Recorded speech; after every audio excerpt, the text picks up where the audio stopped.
Neymar दा सिल्वा Santos junior, ये नाम है फ्लेयर, स्किल और एक अलग ही मैजिक का। 1992 में पैदा हुए नेमार का सफर शुरू हुआ ब्राजील के साओ पाउलो की सड़कों से। बचपन से ही उनका टैलेंट साफ दिखता था। वो सामने वाले प्लेयर्स को ऐसे चकमा देते थे जैसे कुछ हुआ ही ना हो। उनके पैर इतनी तेजी से चलते थे कि धुंधले से दिखते थे और गेंद तो मानो उनके पैरों से चिपकी ही रहती थी। वो फुटबॉल में ही सांस लेते थे, घंटों प्रैक्टिस करके अपनी स्किल्स निखारते थे। उनके पिता, जो खुद एक फुटबॉलर रह चुके थे, उन्होंने नेमार के पैशन को और बढ़ाया। नेमार के कमाल के टैलेंट की कहानियां जंगल में आग की तरह फैल गईं। वो अपने लोकल क्लब पोर्तुगेसा सेंटिस्टा की यूथ एकेडमी में शामिल हो गए। सबको साफ दिख रहा था कि ये लड़का आगे चलकर कुछ बहुत बड़ा करने वाला है। 11 साल की छोटी सी उम्र में ही नेमार के टैलेंट पर ब्राजील के सबसे बड़े क्लब्स में से एक सैंटोस एफसी के स्काउट्स की नजर पड़ी। वो उनकी एकेडमी में शामिल हो गए और उनकी कहानी ने सुपरस्टार बनने का रुख ले लिया। वो यूथ रैंकिंग में जल्दी ही आगे बढ़ गए। अपने शानदार खेल और गोल की बरसात से सबको हैरान कर दिया। 2009 में सिर्फ 17 साल की उम्र में नेमार ने सैंटोस के लिए अपना प्रोफेशनल डेब्यू किया। एक सुपरस्टार के आने का समय हो गया था। उन्होंने प्रोफेशनल फुटबॉल को ऐसे अपना लिया जैसे मछली को पानी मिल गया हो।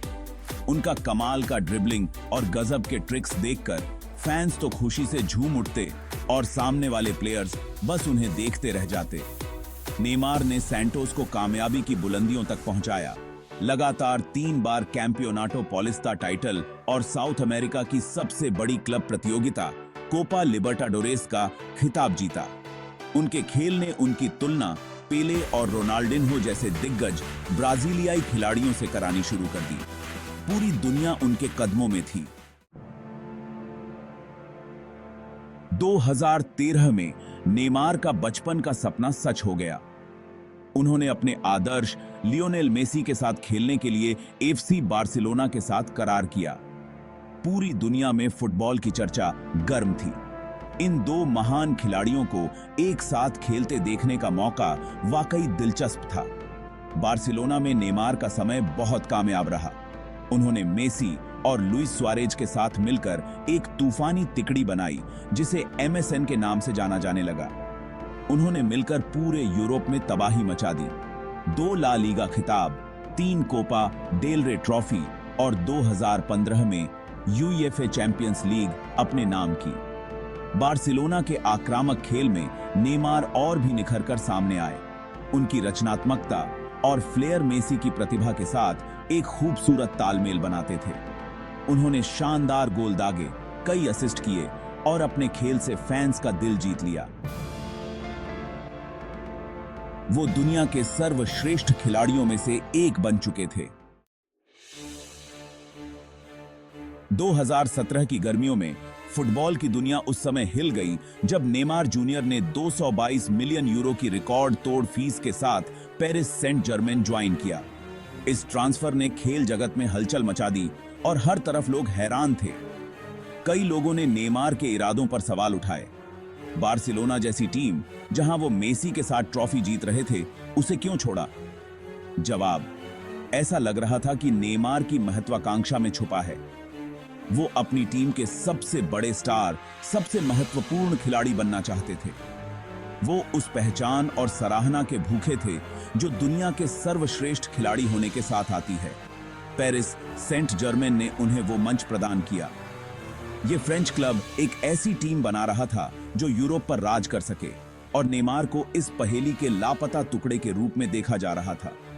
उन पर बहुत दबाव था। वो अब तक के सबसे महंगे खिलाड़ी थे और उम्मीदों का बोझ उनके कंधों पर भारी था। और थी भाग 5, परछाइयों का पीछा, उम्मीदों से जंग, अपनी पहचान बनाने की जद्दोजहद। पेरिस में नेमार का समय सफलता, निराशा और अधूरी क्षमता का मिला जुला रहा है। इसमें कोई शक नहीं कि उन्होंने शानदार खेल दिखाया है, अपनी असाधारण प्रतिभा का परिचय दिया है और गजब के गोल दागे हैं। हालांकि उन्हें चोटों से भी जूझना पड़ा है और मैदान पर उनकी हरकतों और मैदान के बाहर उनकी जीवन शैली के लिए आलोचना का सामना करना पड़ा है। मेसी की परछाई उन पर हावी रही। अपनी व्यक्तिगत प्रतिभा के बावजूद नेमार अपने पूर्व साथी के साथ तुलना से बच नहीं पाए। वो बैलोन डियोर, जो दुनिया के सर्वश्रेष्ठ खिलाड़ी को दिया जाने वाला पुरस्कार है, के लिए तरसते रहे, लेकिन ये उनसे दूर ही रहा।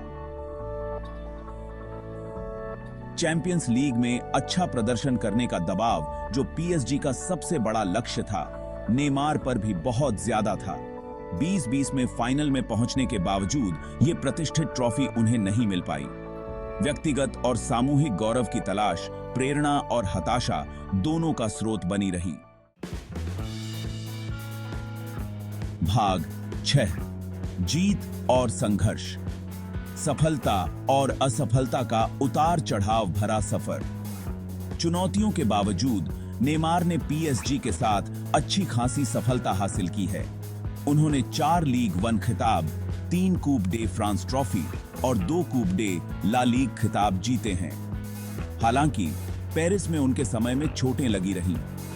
खास तौर पर टखने और पैर की समस्याओं ने उनकी लय बिगाड़ दी है। मैदान के बाहर नेमार की हरकतों और आलीशान जीवन शैली ने आलोचना को जन्म दिया है। भाग 7, बिना ताज के बादशाह।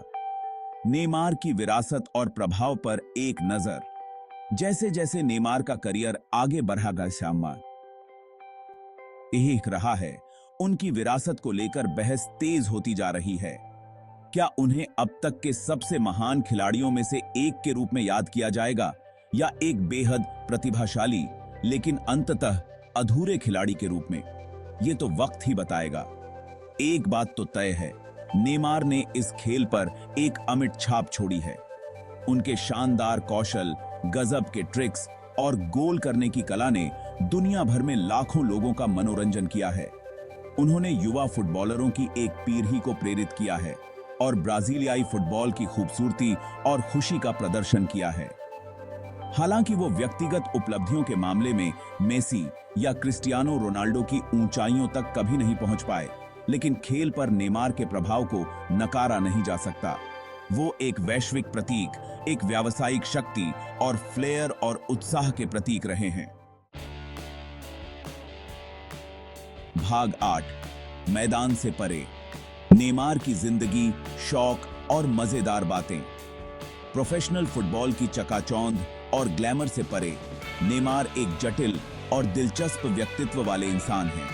वो अपने बेटे डेवी लुक्का के लिए एक समर्पित पिता हैं और अपने परिवार और दोस्तों के साथ समय बिताना पसंद करते हैं।